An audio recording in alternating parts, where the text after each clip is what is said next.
I have a huge collection of photographs. I tend to take things very close up of patterns that I see that fill the frame and don't have any figure-ground relationship.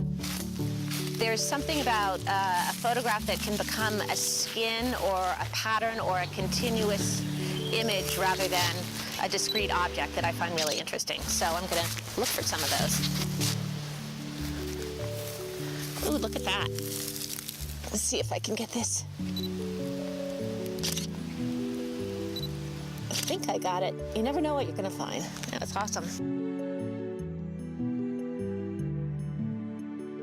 My name is Kate Dodd. I'm an artist, and right now we're in the South Mountain Reservation, which is the ridge that is part of the Watchung Mountains right behind Essex County. This is an area that is being reforested, and it's being reforested because it was severely grazed by deer, pretty much to the point of a few trees left and nothing else.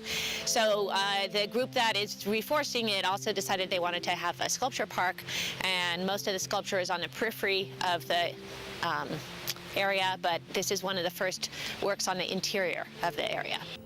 The piece is called Harder to Reflect, and it's a site-specific installation. That's almost exclusively what I do. It's a vernal pond, so by Memorial Day it will probably have disappeared and be dry, and then it will gradually rise back up again in the fall. The installation was supposed to be for 6 months, and she knew that I'd done things that floated on water before, so she asked, could I do something in the pond that would rise and fall with the level of the pond. So the materials are orange mason line, which is something you use to snap straight lines in construction. And then the underside of the branches is orange surveyor's tape, and that's to mark property. So that always seems fitting to me in a site-specific temporary installation because you are marking a landscape. And let's see, what else do I have out there? I have cable ties, one of my favorite materials, because you can do anything with it, and it's impermanent. Sitting on the surface of the water are pieces of acrylic mirror.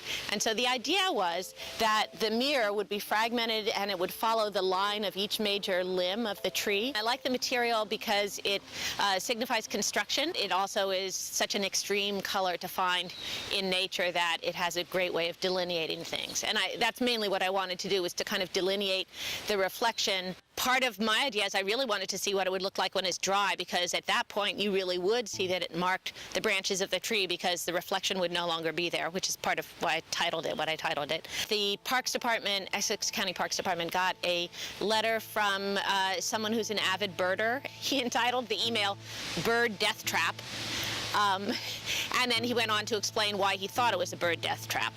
Birds that are migrating and would stop and use this like tiny little piece of wetlands, which there aren't that many, so each one is important, might stop, they might fly under the tree, and they might get entangled to the degree to which they would get killed. He seemed to think that the strings are immovable, which they're not. They're quite flexible.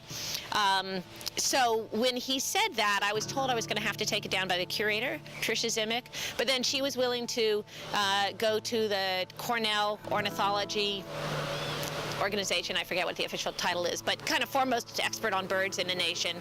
And she checked in with them, and they said that they didn't think that it would harm a bird, but there's always a chance that it could. I think what I'm going to try it first is I'm going to go cut all the cable ties off, and that will make everything come off the tree. And then I can cut up the string to retrieve the mirror, because I'm going to retrieve the mirror and save it.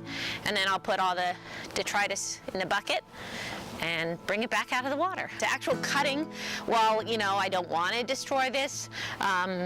It's easy. It's not like it's difficult in some way. Oh, I have a friend coming right down the path right now. She actually made a little mini opening for me, because when I thought it was going to come down last weekend, then she sent out an email and got a bunch of people up here, and we had a little bit of wine and cheese and photo shoots in front of the piece. Moria, you're just in time.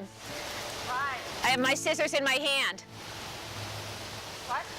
I'm about to cut it down. They very much were pushing that I do it, and you know me, I'm like too nice, and yeah, I'm a pushover.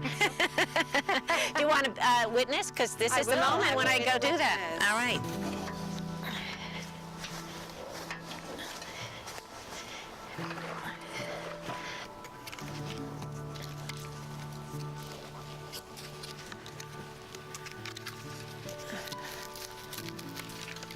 And there's a certain confrontation that happens when you put something in a public space and in a space that's unexpected.